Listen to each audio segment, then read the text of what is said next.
Hey,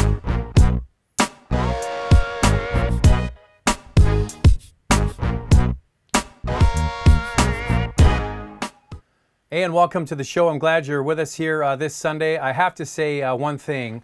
Taking a few weeks off. 3 weeks ago, I was coming back from Spain after driving the new 911 in Spain, so I couldn't do that Sunday because I was traveling home.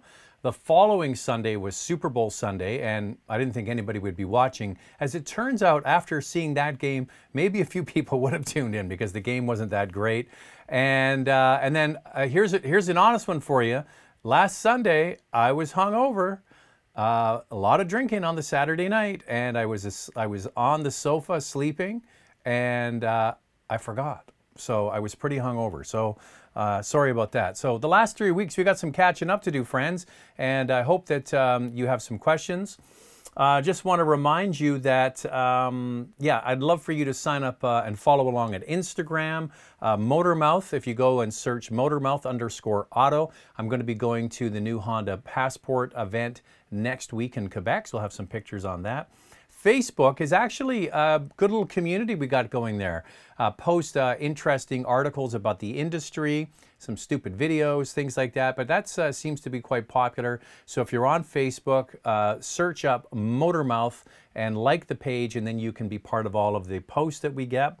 And what else is going on? Yeah, so next week, I'm going to be going to Quebec to drive the new Honda Passport, and then the week after, I'm going to Geneva, to the Geneva Motor Show. I'm there as a guest of Mitsubishi. They're going to have they're going to have a production vehicle that they're going to launch, and they're going to have a concept vehicle that we'll find out more about. So I'm doing some reporting from that as well. So thanks to everybody. Obviously, the notifications are coming in now. We have to wait a little while for everybody to find out that the show is up and running. So let's get into the questions and answers as people start to sign on here.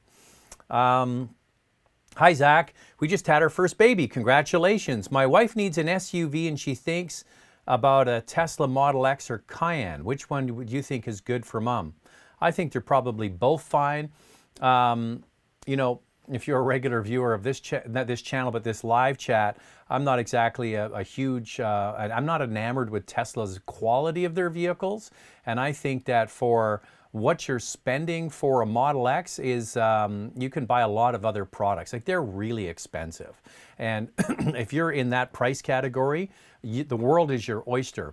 If you want electric, then yeah, I get it. But there is, if you're not in a big rush, the plug-in hybrid Cayenne is coming shortly, and that gives you a bit of the best of both worlds. You get fully electric driving for short periods of time, then you get all of the power and all of the range you would with a regular Cayenne, and it's one of the fastest that you can get. So what I suggest you do is try them both. But when you look at the inside of the new Cayenne and then you look at the inside of the Model X, it's like there's like from two different planets when it comes to build quality, interior materials. The Porsche is just so much better. Jake says, we just purchased an RDX Elite, way better than our X3 we purchased last year. Well, there you go. There's picture of the video that just went up yesterday morning. My wife and I doing the RDX, and it's already got a lot of views. And you know, hey, you know, you're typing away here. This is a good back and forth. My wife has now become you know, a regular contributor to the channel. I think it really adds a dimension for people who are really seriously shopping for a car, and they're really seriously considering something, to get a woman's take. Someone who's obviously been driving lots of. She does mostly the premium and the utility vehicles, the ones that we get. And definitely, as you know, mom with 2 kids, using it in everyday situations. So I think it's valuable input. So we'd like to hear your thoughts on that. But yeah, the RDX, if you haven't seen the video, it was launched yesterday. And basically, Andrew and I came to the same conclusion that it's pretty hard to beat this vehicle, especially for the cost. And there you go. Congratulations on your new car. Surprise K, great show, Zach. Cheers from Vancouver. Sierra or F-150, which one would you recommend? I'll go through my likes and dislikes of each. For me, the like of the Ram is the interior. You know, you didn't put Ram in there, but I'm going to put it in there anyway. Is the interior and the quietness. It's very quiet and the nicest interior. The F-150 bestseller, lots of engine choices. from you know, turbocharged engines to V8s and you name it. There's just many different choices there. In my opinion, the F-150 has the weakest interior. The Sierra, brand new this year. Engine choices are good. The interior is nice, but it's not great. I would say it's second quietest to the Ram in terms of driving comfort and quietness. Best resale value is a truck that's not on your list, and that's the Toyota Tundra. Get out there and drive them. I'm not sure what you're going to use it for. If it's just for straight hauling and towing, if it's just as an everyday vehicle that you might use it in a pinch, I'm not really sure. But if you could give me more information, that'd be great. Paul says, Volvo XC40 or Cadillac XT4, which one should I buy? My only issue, I like the XT4 a lot. The only issue I have with the XT4 is, and I don't know why these domestic brands do this, because what ends up happening is they discount the vehicles to get them to move, is they come up with kind of ridiculous pricing for their cars. You look at the base price and then you add on the options and then you start to look at the competition. You go, why would I buy that when I can buy something else? But what happens with a lot of these domestic brands is they discount them. Why don't they just do that to start with? So the XT4 I have no problems with. Actually a pleasant surprise from Cadillac. I really like driving it. For me, the clear winner though in this category right now today is the Volvo XC40. I just think it is the clear winner when it comes to interior, not so much just the finish, it's actually the way it's been put together, all the little cubbies, all the storage compartments. It's so well thought out. I just think that that one right now is the clear winner. And when you have the turbocharged engine as well, most of the Volvos have the turbo slashed supercharged four-cylinder. This just has the straight turbocharged, which I kind of like as well. All right. Zach, you recently said that the Camry Hybrid is your pick in the four-cylinder. Would you make the same statement for the new RAV4? Is the Hybrid the one to get? You know what? The price differential now, what is it now? I'm trying to remember. I think it's about $1,500 or maybe $1,400 in the Canadian market. I think it's only around $1,000 in the US market to go from the gasoline version into the hybrid model. Is it the one that I would choose? I would try them both. It's not out yet. Now, that's the other thing to keep in mind. It's not coming to the spring. See, the one that I drove was the one that had the sportier appearance package and everything on it. So it was a little bit skewed that way. Both the Toyota RAV4s are not major departures from the existing models in the way that they drive. It's all the features and capability they have. I don't think I noticed as much of a difference with the RAV4 as I did with the Camry in terms of power. But just, if you're not in a rush, just wait till they both land and then you can do them back to back. I did drive them in the same day, but it's all a bit foggy for me now. I think the RAV4 is a wonderful product and is something anybody should consider if they're in that market. But that's my advice to you now. Phil says, are you going to the Toronto show? No, I will not be going to the Toronto show. Mike Gurr's watching. Hey, brother. Mike, I'm going to get you an answer for your music question shortly. We're going to sign up for something here soon. Rex says, hey, Zach, do you think it's worth buying a slightly used CT6 over a Jaguar XF, I think is what you're trying to say. I love the Cadillac CT6. I think it's a great car. Here's the thing. If you are not in a rush, you might be aware and you might not be aware, the CT6 is going to be discontinued. They're phasing that out because the push for Cadillac is going to be towards utility vehicles. The push for everybody is utility vehicles. And the CT6, already heavily discounted. And then when you add in the fact that it's going to be an orphaned car, so the CT6 is only out for about 3 years, maybe 4 years total, it is a really good car. And I like it a lot. And if you could get like the 3-liter twin turbo and get a huge discount off that car when it becomes available, but keep in mind, it's going to continue to depreciate because it's an orphan car. So I suggest you try them both and see what you like. The Jaguar is nice too because of the aluminum structure. It's a really nice handling car.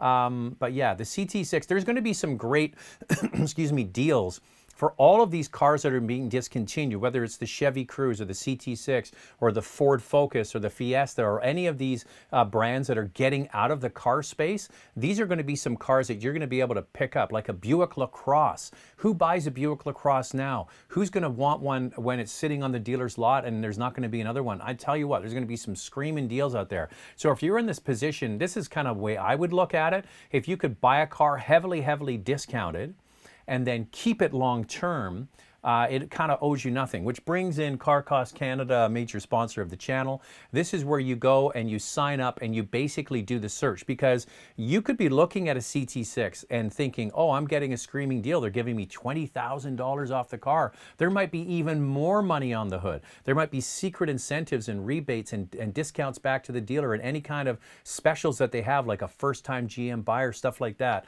So go to carcostcanada.com and do a comparison between the XF and the CT6 and see, you know, the deal might be incredible. And I think as we get going through the year and these cars are going to be totally discontinued, there's going to be some screaming deals out there.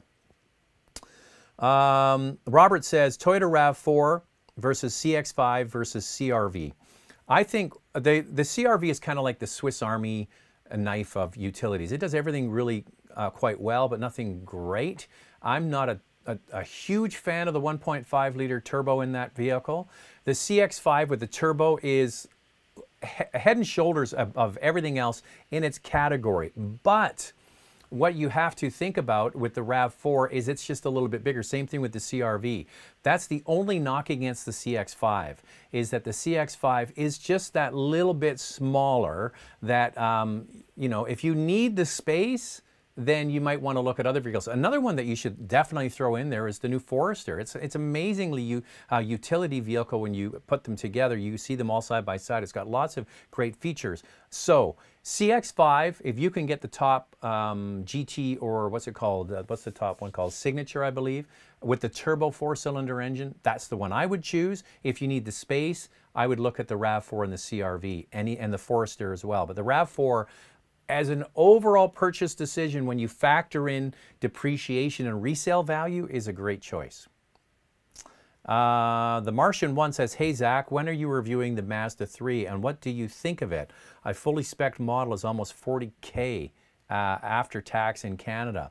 I am going to be going to the launch event in California in March. It's going to be for, see, they did a very small ride and drive event for just a handful of journalists to drive, not the full line of the Mazda 3. So they weren't the all-wheel drive versions, and they didn't have the, I don't believe they had the hatchback. So we're going to get to drive all of that, but it's going to be about a month away from now. So hang on, and I will get a chance to drive it. Yeah, expensive. This is the thing. You start to think, okay, here's a perfect example. $40,000 for a brand new Mazda 3, and it looks like a great car. I'll have to wait till we drive it. Or, and you go, oh, it's got a 3-year warranty. It's a brand new car. Think about this.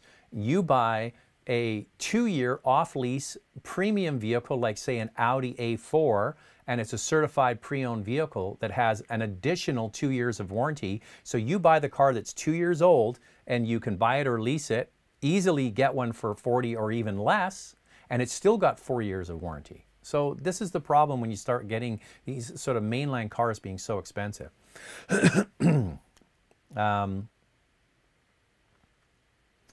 XC40 and Cadillac XT4 comparison. That's a good idea. That's one thing that I'm going to be starting doing more with my wife Andrea, because I have an extra body to help me out. It would be great if I was in Toronto and Mike and I could work together to have 2 people do it. But yeah, so Andrea and I are going to be doing some comparisons. It's funny that you mentioned the RAV4. I have the RAV4 and the Forester booked together, and what I've done is I've got the Forester Sport that has the orange accents on it, and then I've got the new Toyota RAV4 Trail that also has the orange accents on it, and they kind of are similar looking. So that is the one that we've got booked right now.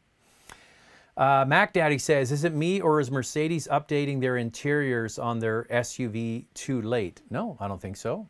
Look at the numbers. Mercedes, I'll use the Canadian market because where I live. Mercedes-Benz is absolutely the runaway champ when it comes to sales in the Canadian marketplace. So no, the numbers talk, and people are still buying these products. Arthur says, Zach, it would be nice to understand pros and cons about financing and leasing when you want to negotiate with dealers to get a new car in Canada. It's one of those, things I keep saying I got to get around to doing a video on buying versus leasing. It is a good point, but it, you know, like anything, you have to have the time to do it. But yeah, it's one of those things I would consider. Pratik says, your opinion, a used Mini Cooper, 90,000 miles, 2013. Don't walk, run away from that. Do not buy almost 100,000 mile 2013 Mini. If you look at the quality scores of the Mini brand, it's well below industry average. These vehicles are fun to drive. People buy them. They're great products to buy, and people have a good time with them because they're quirky and fun. They're also not as reliable as many other cars. Now, a car with almost 100,000 miles on it, you're right in the middle of all of the stuff that's going to break. Do not buy that, in my opinion. Bravin says, hey, Zach, I have heard hybrids can be high maintenance. Is that right? I was planning on a RAV4 hybrid, and it is cold. Keep drinking. Absolutely 100% false. The Toyota hybrids are some of the most reliable vehicles on the road, period. Never mind gas and hybrid. Like overall, you look at the Toyota Prius, it's one of the most reliable cars on the road. It wins all kinds of quality awards, and it wins residual value awards from places like Canadian Black Book. I would say 100% not true. You might, now to qualify that, maintenance, are you talking about going to the dealer for its service and checkups? I don't know that, but but repairs, no, it's not going to be a big issue. Gerard says, alloy wheels during winter or stick with steelies? Those are the black steel wheels you see a lot of people driving with.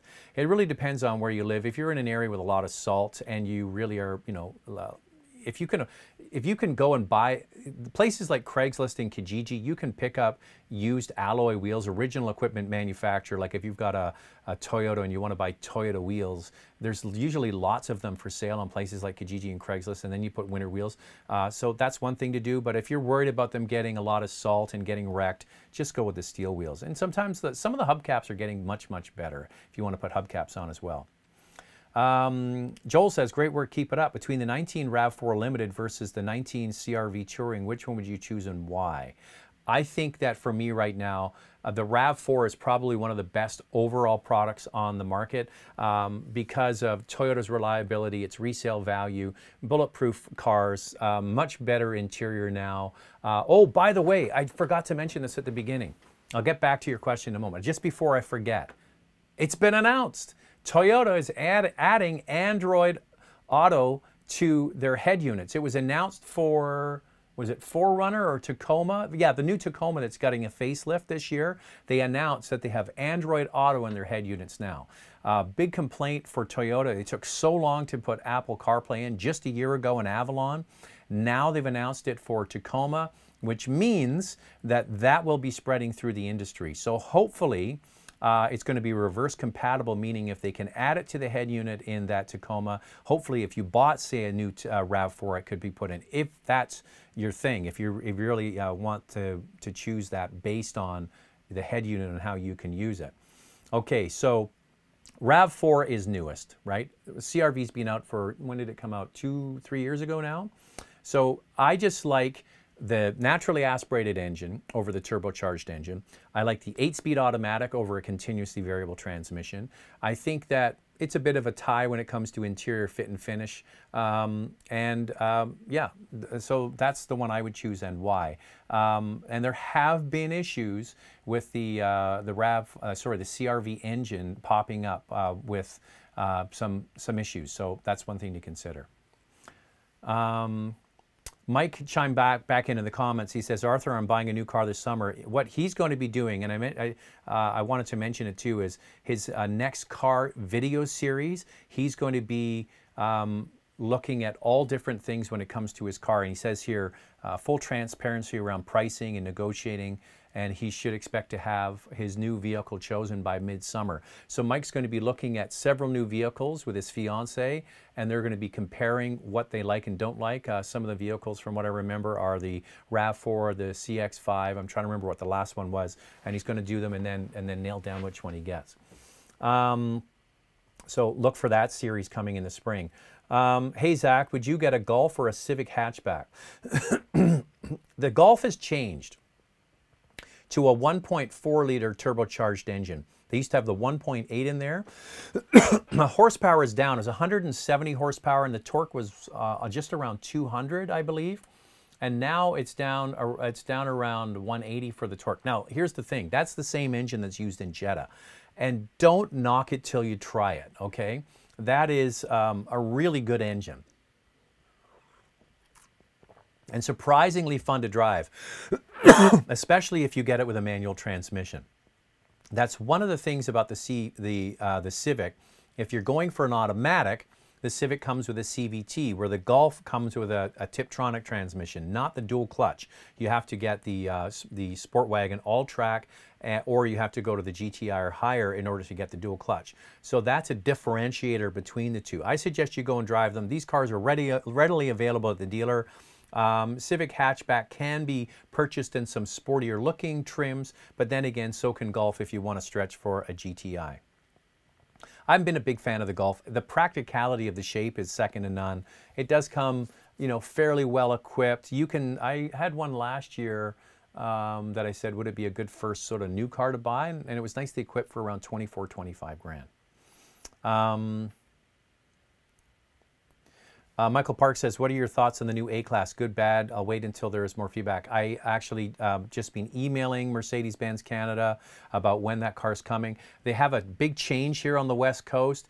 Mercedes used to own their own dealerships. They had direct from the factory right through to the dealership was all owned by Mercedes-Benz, and the dealerships were owned by Mercedes-Benz Canada. In the new year, they were just all sold, the ones here locally, to a local company called Dilawri. They're actually right across the country. So there's a bit of a changeover, so I'm gonna have to wait until we get the car here, and there has been some hiccups in our press fleet. So that might be one that Mike could pick up in Toronto. Alan says, hey Zach, is there any resource for Rogue Cvt Failure in 2018? Long story, I had both years, 2018 and 13, and the Cvt fail cost me a lot. Can Nissan be held accountable at all? Well, I don't see why, if you have a 2018, it's under warranty. So yeah, they're being held accountable because they got to fix it because it's under warranty. My advice to you is, you know, keep all of the paperwork and keep all of the correspondence you have with the dealer.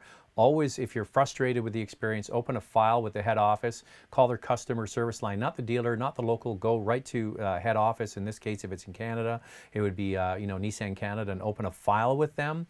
But yeah, it's one of the reasons why I'm not a huge fan of CVTs is I like sort of tried and true technology, and that's one of the reasons for it.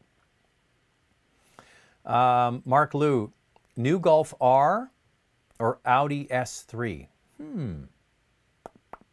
New Golf R, or sorry, used Audi S3. I would say new Golf R. The S3 is a Golf anyway, right? It's a Golf, and when you look inside it, it doesn't have the same interior fit, finish, and refinement. The fit and finish is good, but the same sort of materials and stuff you're expecting from the rest of the Audi brand, and it really feels like a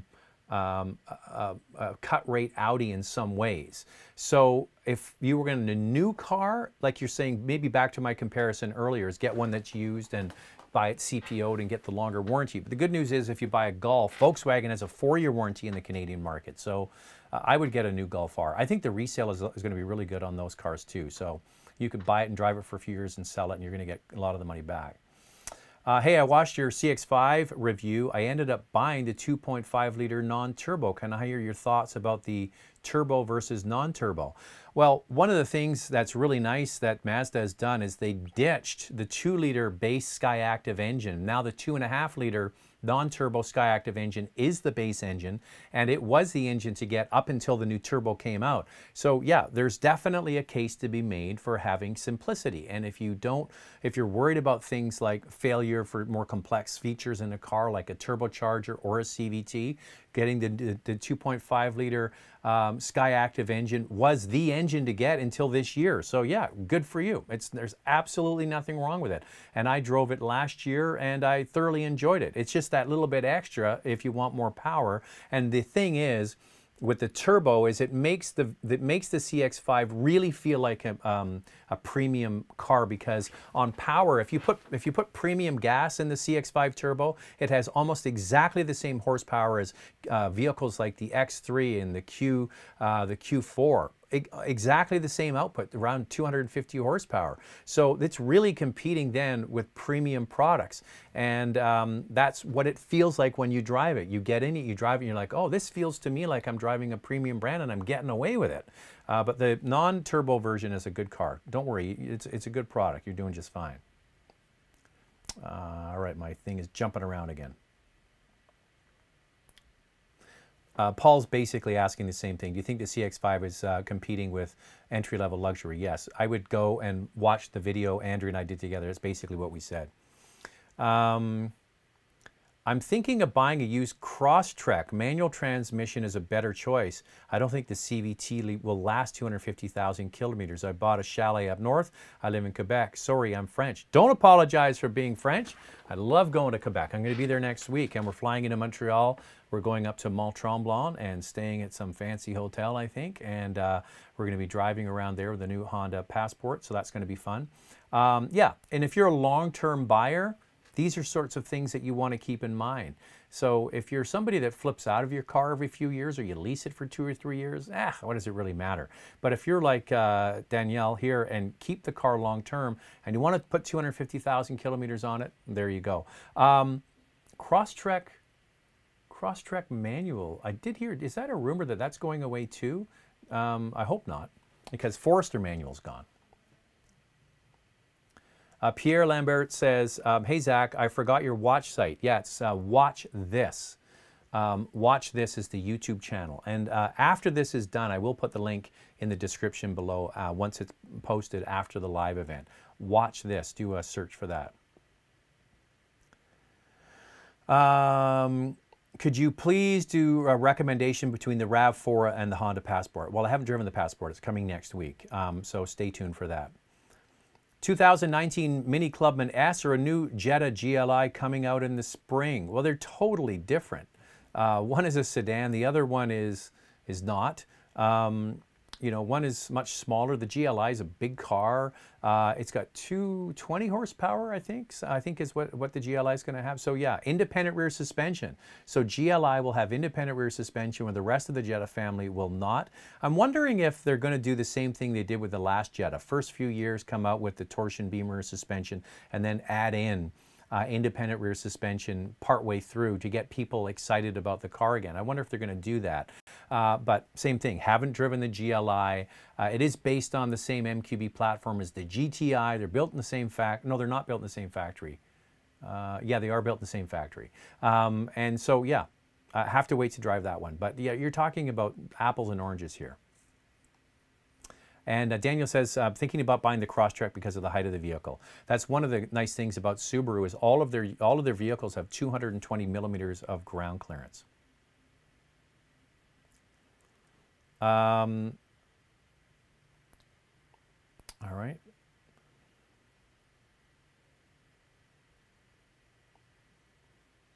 All right, I'm going through these because some people are actually just corresponding with each other in the chat box here.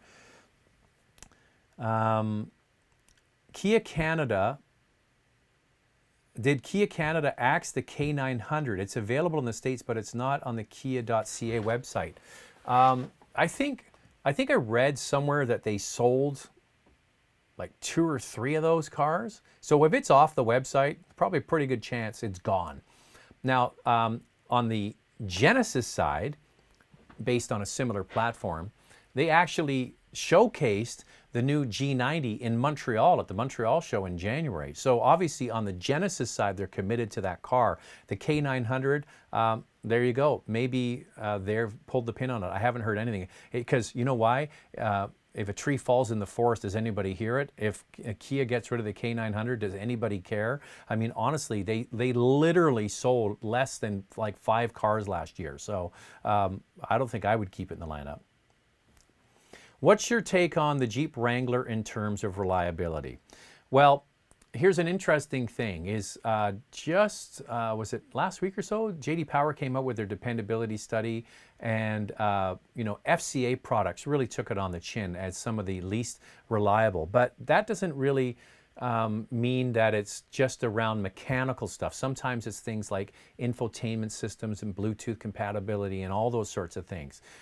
I will tell you that FCA is improving their quality dramatically over the last few years. And there's some examples of vehicles they make that are actually really quite reliable, like the Grand Cherokee has proven to be quite a reliable vehicle. And then some of FCA's larger cars, the cars made in Canada, the Charger and the Chrysler 300, they are actually very reliable cars.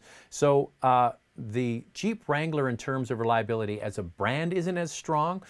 My suggestion to you is if you're thinking about buying that product, you go to a Jeep web forum, and there's going to be pages and pages of posts. Always remember, when you go on one of these chat rooms, because I've been involved with many of them because I've had Porsches and BMWs and cars that are expensive to keep running, you never hear people post positive things about their car. They only post negative things. So when you start reading all the posts, you're like, crap, this is junk. I'm not going to buy this. But always take it with a dash of salt, because it's not 100% accurate as to how people, and nobody goes on a web forum and says, my car's great, I'm glad I bought it. They only go there to bitch. So read the things, see if there's any major things about it. And I'm not sure if you're talking about the new one or the previous one. Elizabeth Long says hello. As I always say to Elizabeth, you're a friendly female face inside a house full of dudes here, so thanks for being on.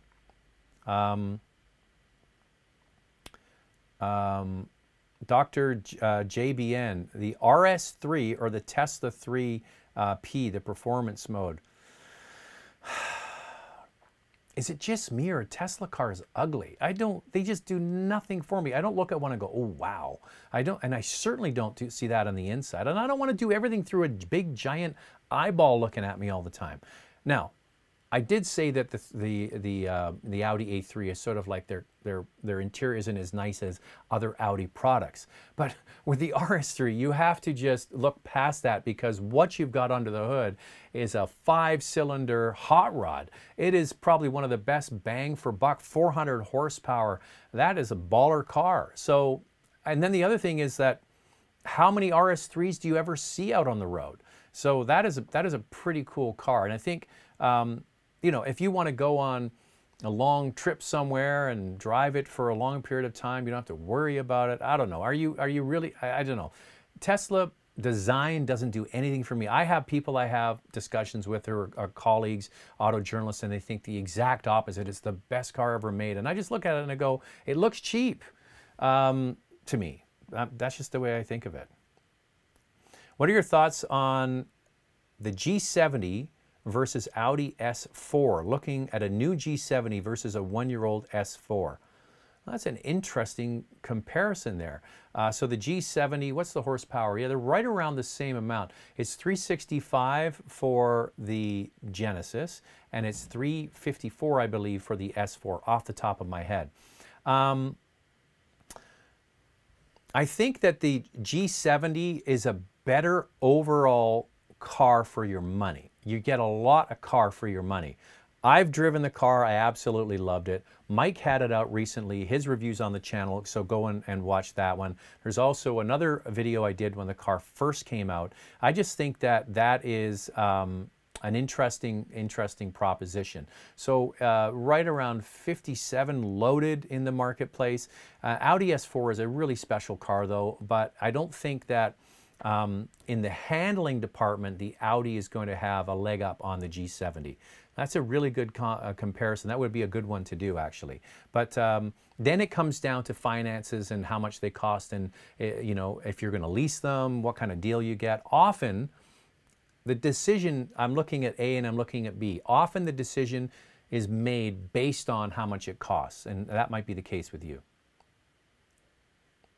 Paul says, I test drove a Forester because of great reviews, but it is so slow. Thoughts?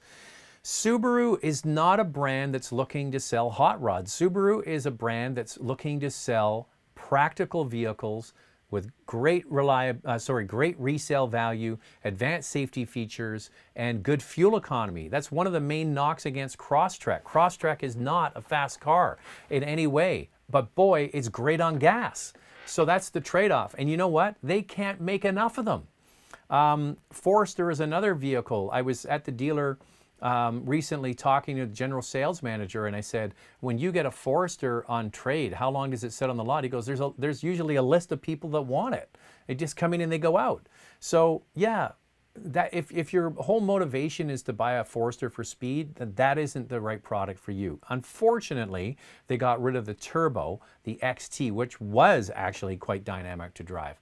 So what I say to people, if you're looking for a Subaru and you want a little bit more than the Ascent with the turbocharged engine, when you start looking at sort of like higher end Foresters, the Ascent starts to make some sense. Now, you might not need the third row seats, but I think it's actually a very good product. That's not the car for you, obviously. Hi Zach, new Jeep Gladiator now installed adaptive cruise. Do you think JL will upgrades in the next model year? Yeah, this is one of the big knocks against it. If you didn't follow this news, the Jeep Wrangler got a 1-star crash rating in the European crash test. And a lot of it came down to the fact that all of these features that are coming in vehicles, and kudos to sort of Honda for starting it, getting their Toyota Safety Sense, Honda, I always get these two mixed up. Toyota Safety Sense and Honda Safety Sensing? I'm trying to remember there. Anyway, I know it's Toyota Safety Sense. Honda Safety, anyway. Honda started it first by putting it in more mainline cars. But then Toyota went one step further and basically put it in every car.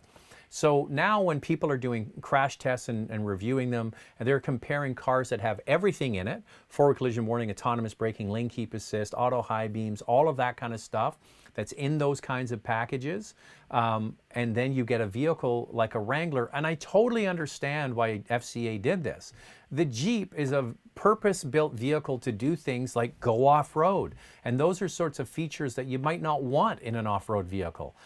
But then the other part of that is how many people buy a Jeep and they never take it off-road. They just like it because it looks cool. And that's going to be one of the things about that, that new pickup truck is that it is so cool that, I mean, I have no use for a Gladiator, but man, would I love to own one? Hell yeah, that's really cool looking. So yes, I think that is something that they're going to put in there because that is a major black mark against them, the fact that it got that 1 star. And it was because of all of these advanced things. Then you look at things like side airbags and side curtain airbags that you really physically can't put in because of the makeup of a Wrangler. Any chance Volkswagen will introduce the ID hatchback at the same time or earlier than the Cross? Hope so. Would go for the hatchback given size and versatility in a heartbeat. Hopefully they're not going to be too far apart. So yes, they are bringing the utility first because what's selling? Utility vehicles are red hot. So if I was an executive in a car company and I was going to bring in a brand new vehicle and I was especially going to bring in an electric vehicle, how many electric utilities are out there in the mainline car space? The one that's selling the best is the Mitsubishi Outlander PHEV. But then when you start to get into it, they become luxury products. You're looking at vehicles that are in the $80,000, $90,000, $100,000 space. So if I was a Volkswagen executive, I would bring in a mainline pure electric crossover. Now, you might not like the looks of it, but let's just wait till we see the production version, and it won't be, I'm hoping, called that. I don't think it will. But the cadence after that is supposed to be fairly quick. Volkswagen wants to get these vehicles. I've spoken to them many times, and it's going to be, you know, 2020, and then soon after, all of these other versions will be coming. Thoughts on the Passport? I will be driving it next week, so wait for a review on that. Robert says, is there any reason why Consumer Reports loves Subaru so much? Consumer Reports. Consumer Reports, in my opinion, is not a real study of what consumers think of products because they're basically surveying people who subscribe to their service and their magazine. Who typically subscribe?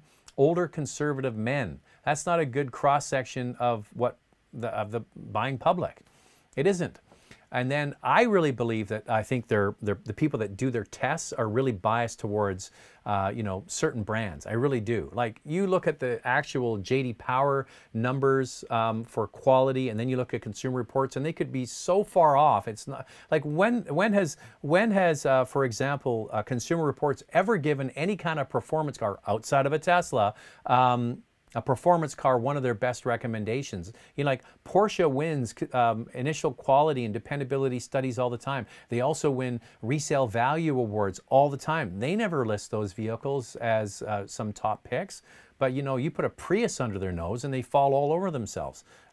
You know, look at Consumer Reports as a kind of a guide, but of a guide for old guys. You know, that's basically, who do you know subscribes to Consumer Reports? Hey, if I'm going to buy a washing machine or a dishwasher, yeah, a car, or watch their videos. You'll see, you know, basically who's reviewing their cars. How do you guys shoot your videos? How many people are in the background crew? You're looking at them. Just me. I do it all on my own. Any news on the next gen 4Runner? No. And I asked Cyril Dimitris, Vice President of Toyota Canada. I was interviewing him for my radio show here in Vancouver, and great guy, by the way. But yeah, no news on that. They did come out with some kind of special edition version, I think, at the Chicago Motor Show. Yeah, nothing new on that, which is a real shame, because that's a vehicle that is definitely long in the tooth, but they continue to sell, and it has incredible resale value, the current one that's out there. I agree with you, nothing new. Any reliability concerns with the BMW X1? Would it be better than normal BMW because it's Mini based? I would think it'd be the other way around. I mean, Mini is below BMW in terms of reliability. What I would do is I'd look up any kind of studies or things that you can find on that. Yeah, BMW as a brand does not do particularly well in a lot of these kinds of studies. Any insight on when the Acura RDX Type S or Hyundai Tucson N will arrive? Well, they are coming, but when, I'm not sure. What do you think of the timeline for autonomous vehicles? Do you think that they will be here for next year? Next year? Like fully autonomous? Get in, don't touch anything and drive? No, not next year. No. We're going to have advancements on what's available in cars now. So you can drive a car now and it helps keep you in the lane. That will be stretched even farther. You have you know, automatic cruise control that brakes and accelerates for you. That could be extended to more situations. So those sorts of low-speed, fully autonomous systems that you have in brands like BMW, Audi, and Mercedes could be stretched even farther. And then Cadillac, we talked about the CT6 earlier in the show with the Super Cruise. I got to tell you, of all of the features I've ever driven in any car when it comes to autonomous systems, hands down, the best system I've used personally is the Cadillac Super Cruise system. And here's an interesting story.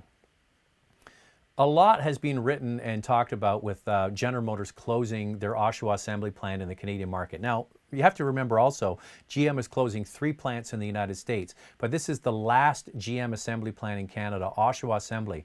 Oshawa Assembly used to make almost 1 million cars a year. It was one of the biggest car factories in the world, was right here in Canada.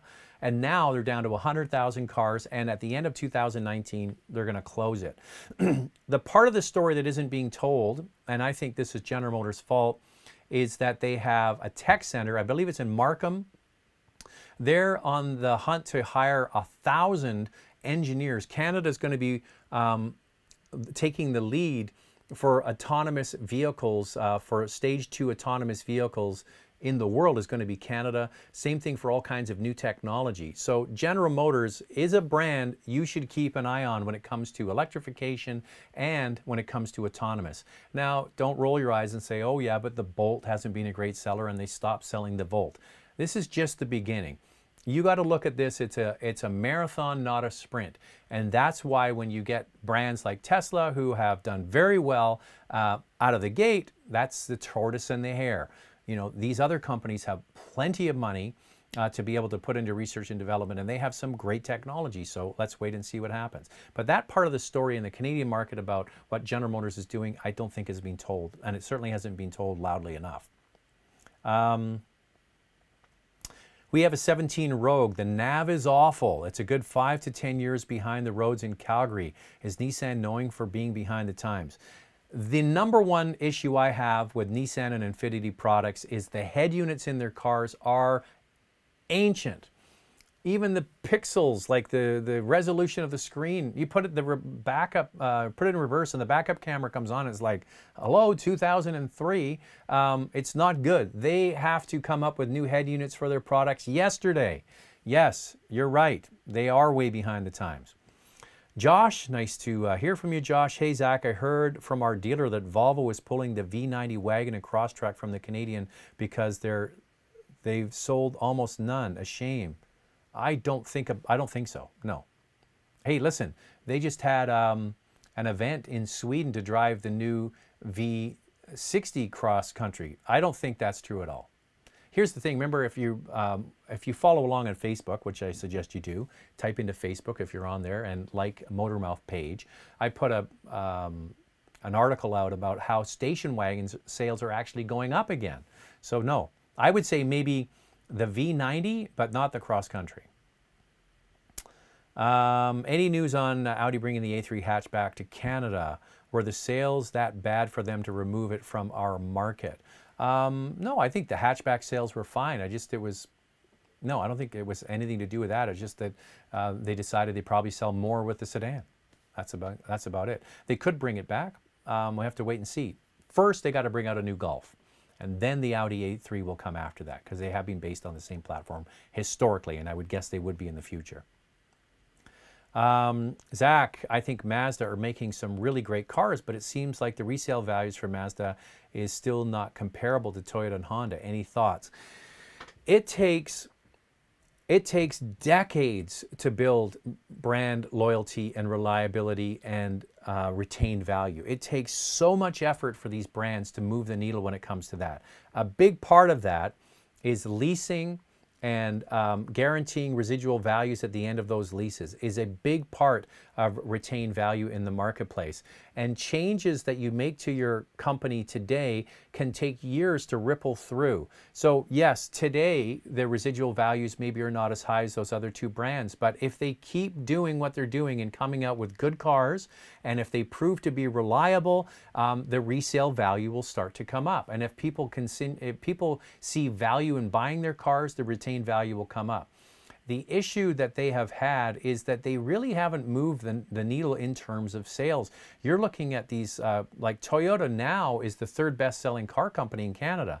You have Ford, General Motors, and Toyota, not Chrysler as it's historically been in the marketplace, because they are continuing to bring to market cars that Canadians like. And people like the brand, and they can take some knocks on the chin, stumble, pick themselves up, and keep on running. And people will give them a break because they have proven in the marketplace, not in the last 2, 3, 4, 5 years, in the last 5 decades, they've produced great cars that people buy and have great resale value. It takes so long to build a brand and to build equity. They're moving in the right direction, but it can take a long, long time. Kando says, let's get to know you better. Would you rather fight a horse? Never mind.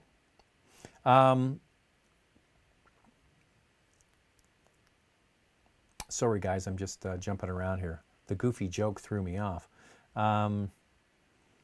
What would you recommend selecting between Toyota Corolla, Honda Civic, and Kia Forte sedans based on weather? Halifax, Nova Scotia. Corolla, Civic, Forte sedans based on weather. They're all fine. I think that I would wait for the new Corolla that's coming out.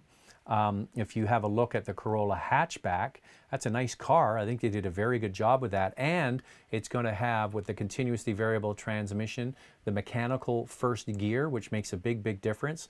Honda Civic has a CVT, so does Forte, but the Forte has a chain-driven CVT that is so good that I think that you'd have a hard time detecting it if I didn't tell you it was a CVT. So yeah, these are all great choices. Then you start to look into what we've been talking about, a bit of a theme here about retained value and resale and what it's going to cost you in the long time to buy it. So that's where you always go back to the favorites, like the Civic and the Corolla. But if you're not in a rush, wait for the new Corolla to come, which is coming this spring, and then we'll talk then. Zach, can you highlight any new wagons available in Canada? Buick, Mazda 6, Volvo V90. Yeah, wagons in the marketplace, certainly not Buick. Yeah, the V60. I'm getting, actually, I get it on Tuesday after the long weekend. I'm getting the S60 sedan to drive. But yeah, the V60, it's a gorgeous car, but yeah, it's going to be expensive. I still think that for the money, the two vehicles that I would sort of choose would be the sport wagon, the Volkswagen. I think if, you know, if I was in the not premium space, that's kind of what I would look for. I would look for the Volkswagen Golf Sport Wagon. You can get it with all-wheel drive. You can get it with front-wheel drive. You can get it with all-wheel drive and manual, which is really cool. So that's definitely one to think about.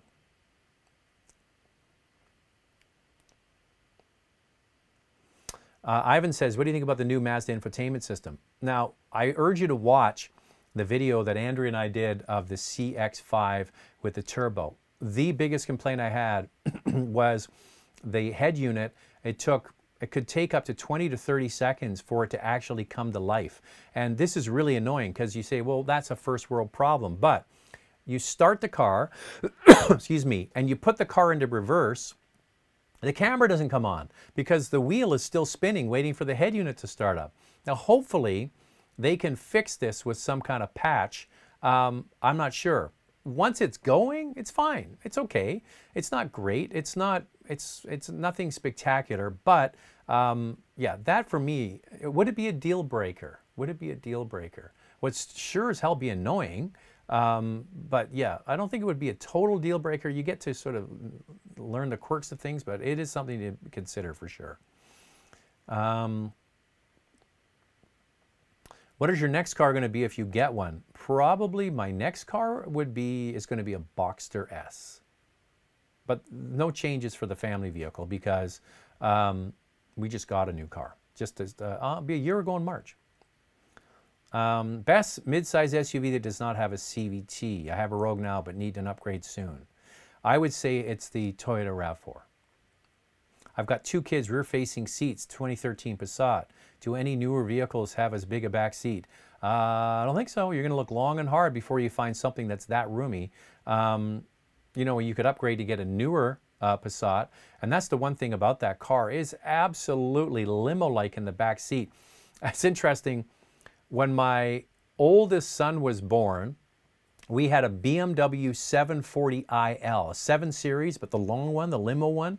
And it was awesome for putting kids in and out, you know, clipping in their car seats. And when they were rear facing, when they couldn't fit up to a year old, it was absolutely enormous. I loved it. And the thing is, a lot of people overlook sedans for putting car seats and kids in and out the back because they want to have a utility. But a lot of the utilities, the back seat is very short. And when you have kids in car seats, you need length because when they actually turn around and start facing forward, because of the angle of the seat, their legs they don't go down, they go up. So they're kicking the back of the seat all the time. So I don't know. I'd ride it out, keep the Passat. It's a great car. Other vehicles of that size, I'm just trying to think. Oh. You'd have to go to a full size, like a Toyota Avalon maybe. Check that out. That might be one to consider. James says, did you hear about the extra 30 horsepower you can get from Ranger with premium gas? I was on the fast lane truck, but haven't seen any mention elsewhere. Well, you know what? If Roman and those guys over there, and Roman's a great guy, I gotta tell you, of the people I've met in this business who are doing this YouTube thing, Roman is one of the nicest. He really is such a good guy. And no airs about him, very helpful. He's giving, you know, some tips, and we've talked about things on YouTube. He's a really good guy. So they do trucks great over there. You know, the fast lane truck, and then they have Howard Elmer's son, Stephen Elmer, is the Canadian guy that's on the fast lane truck based in Toronto. And he and his dad know tons about trucks. So, you know, if they're saying you can get that, I would listen to those guys. You know, Stephen Elmer's a really approachable guy. So maybe shoot him a note if you can get in touch with them, maybe through social media or an email, and find out from them if they can actually say that's true. But yeah, those guys do trucks really, really well. So that's the thing when you have a dedicated truck channel like that. They live in Colorado where they have, you know, great places to drive these trucks as well. I'm thinking getting a CX-5 or a Subaru. If I answer one more CX-5 RAV4 CRV, I'm going to blow my brains out. So I've talked at length about this. Hi, Zach. X5 or base Cayenne, reliability, maintenance costs comparison. Reliability and maintenance costs, in my opinion, having owned 2 Cayennes and an X5 in the past, it would be the Cayenne. The X5 is a nice product. I haven't driven the new one yet. I keep on bugging them. Apparently it's on the train coming here. So as soon as it gets here, I'll get a chance to drive it. Base Cayenne is a wonderful product. It's not cheap though, neither is an X5, but if you're looking at maintenance and reliability, here's the thing is, I think long term, yeah, the Cayenne is going to be better. If you look at the quality of those 2 products, I'd put my money on that. And I put my money on that, having owned 2 of them. Should I get a Ford Fiesta ST for my first car? That is an excellent product. Excellent, excellent product. And the fact that you're not going to be able to get it anymore is cool. Maybe you can even get a deal on one. I was at a hockey game. One of my friends, Tony Morris Jr., took me and his buddy, Tim Brown. They own Brown Brothers Ford here in Vancouver. And we went to the hockey game having a few beers. And I talked to Tim about the Fiesta ST. He likes the Focus ST. But in my opinion, the Fiesta is one of the best little cars you can drive. And bang for buck, there's not many cars that can Dutch it. The only other thing I would sort of look at, but a little bit bigger, is a Civic Si with a manual transmission, but that is a great car. You'll have so much fun driving that. This is Ian says, couldn't agree more regarding your comments about Tesla. I get so many other choices in that price point. The interiors feel cheap. Yeah. Here's the thing. So much competition is coming. I got to tell you, talking to these executives at the car companies, it's just going to be a wave. The issue is, you've seen that movie Field of Dreams, you build it, they will come. What if all of these car companies build these cars and no one buys them?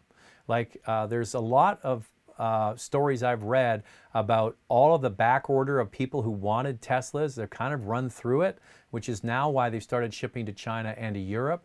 And there's stories that you can order a Model 3 and get it like the next week, which tells you there's not a huge back order of people waiting for these cars. And one of the reasons is they haven't been able to sell that $35,000, that elusive $35,000 US car, because it's really hard to make inexpensive electric cars. So when you get mainline car brands that sell, you know, 10 million cars a year that have the resources, research, development, and more importantly, the bank balance to roll these things out, that's going to be a different situation. What Tesla has in its favor, brand equity. Earlier we talked about, you know, how long it takes to change a brand. Now, that's a brand that is going to take a long time for people to change their opinion of the other way. They're like reformed smokers over there, the Tesla fanboys. You know, I'm never going to drive an internal combustion engine again, and they preach to everybody they know, and they're Tesla, you know, they're addicts, right? Basically, the cult of personality has shifted from Steve Jobs at Apple to Elon Musk at Tesla. This guy can do no wrong. He can do, you know, he's made lots of mistakes, but Tesla fans buy into it. The thing is that brand equity that he's been able to build, can that change and go the other way? And when more competition comes in the market, it's going to be interesting to see. Because if you look at it now, when it comes to sales of electric cars, it's Tesla and then everybody else. Like, there's nobody even close when it comes to overall sales. So are they going to be able to keep that up when all of these other products come to marketplace? Have you looked into possible future Chinese vehicles coming to the North America market, and what are your thoughts? I got an interesting story for you. I was approached by a Chinese website to do videos for them. Me in China. Zach's big in China. So I've started delivering some videos to this Chinese website, and they're going live over there. The first one I gave them was the Porsche 911 video, and they have asked me, would you review some Chinese cars? And I said, sure. So we'll have to wait and see if I really want to go to China right now with the dispute between China and Canada. But yeah, I think it's going to happen eventually. So we'll have to wait and see. So how many brands do you think are in the Chinese market? How many different brands? Like we've got, I don't know, 30, 40 brands maybe. Maybe not even that many if you count of all the different brands that are for sale, say in the North American markets. We certainly don't have a lot of the European brands like, you know, Peugeot and Renault and Citroën and a lot of others. So how many brands do you think are in the Chinese market? There's over 100 different Chinese brands that you have never heard of and I've never heard of. I know like Geely and BYD and a few of them, but when you go to the Chinese motor shows, and I've been to Beijing once and I've been to Shanghai twice, there are whole halls bigger than any auto show you've been to in North America, filled with Chinese brands you've never heard of. So yeah, if they can get their act together when it comes to quality, and they can, because everything here, computer screens, the camera that's recording this, you know, everything, my phone, it's all made in China. They know how to make good stuff. So when they figure out how to make good cars, look out, because they can do it. They can make really good stuff. Mark says, what do you think of the new Supra? I want to drive it. I can't wait to drive it. I mean, look at what it's based on. It's based on a BMW platform with a wonderful inline six-cylinder engine, just a real gem, a sweetheart of an engine. Now I know other people are saying it should have an inline six-cylinder Toyota engine. Well, are they going to just pull it out of their ass? No, they're not going to engineer a whole new engine just for that car. No, they partnered up with BMW, because what do? They make the best inline six-cylinder engines. All right, they're all out of time. If I didn't get to your question, don't worry, I do read them all. And I apologize for being away for the last few weeks because, yeah, I had Super Bowl, and then I was traveling, and then the last weekend I was hungover, and I didn't want to do it. So, actually, I forgot. So I'll be here next week. Yeah, next week I'll be here. The following week after that, I'm going to be traveling to Geneva for the motor show. So, and it will be 2 weeks in a row anyway. Thanks a lot. Make sure you follow on Instagram. It's motormouth_auto. Facebook, search up Motormouth and like that. And I will put the link to my wristwatch YouTube channel after this has gone live. Thanks for watching, and I'll speak to you next time. Take it easy.